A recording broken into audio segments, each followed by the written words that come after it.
Have you on the program, Alexandra.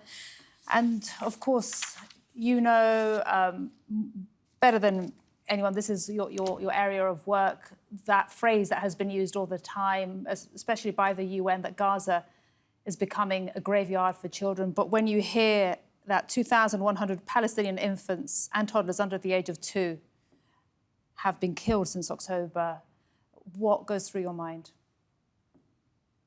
I mean, it's absolutely horrific. Children in Gaza have paid the highest price in this crisis.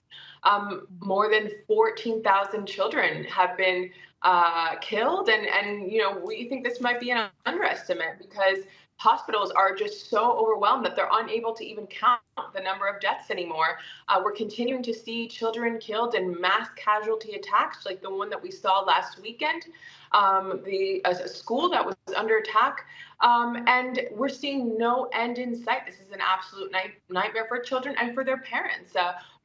Everyone saw the horrific story of the father who lost his 2 infants in a matter of seconds. It's just absolutely horrific, and we see no end in sight. And remember, children are not just being killed by explosive weapons in Gaza. They're also being maimed. They're losing their limbs, and they're also dying from a combination of starvation, dehydration, disease, and denied medical assistance. So it's just horrific on many different levels. Absolutely. And as you say, children have bared the brunt of the killings in Gaza. And absolutely, that story of the 4-day-old twins that has really shocked so many people, but yet it continues.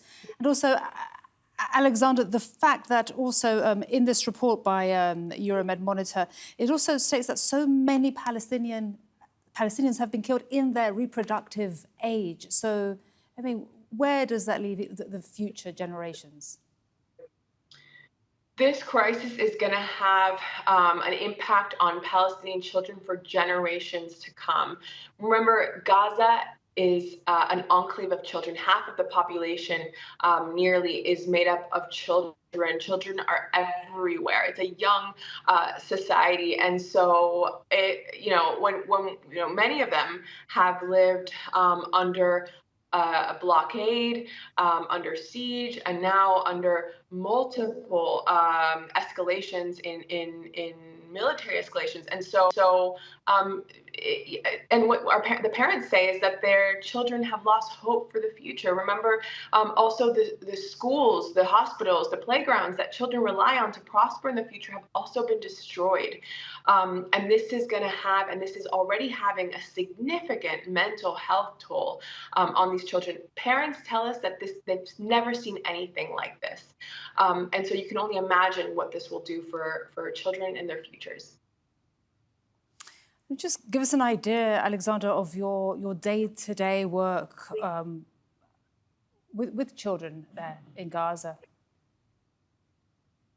Aid agencies like Save the Children are working under the most impossible of circumstances. Not only is it still incredibly difficult to get critical supplies into Gaza, but it's also almost impossible to effectively distribute these supplies across the Gaza Strip, especially when schools and shelters that we rely on to be able to distribute supplies are constantly coming under attack. More than 280 aid workers have been killed since October, the majority of them Palestinian. And so there's no safe place in Gaza. No place in Gaza is safe. There's no real place for families to seek refuge. We are focusing on the basics, trying to provide children pediatric services. We're working with doctors to address malnutrition.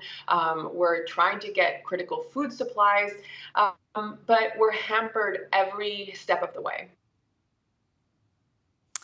Alexandra, thank you so much for speaking to us today on TRT1's NewsHour. Alexandra Saieh, Head of Humanitarian Policy and Advocacy at Save the Children. Thank you for your time.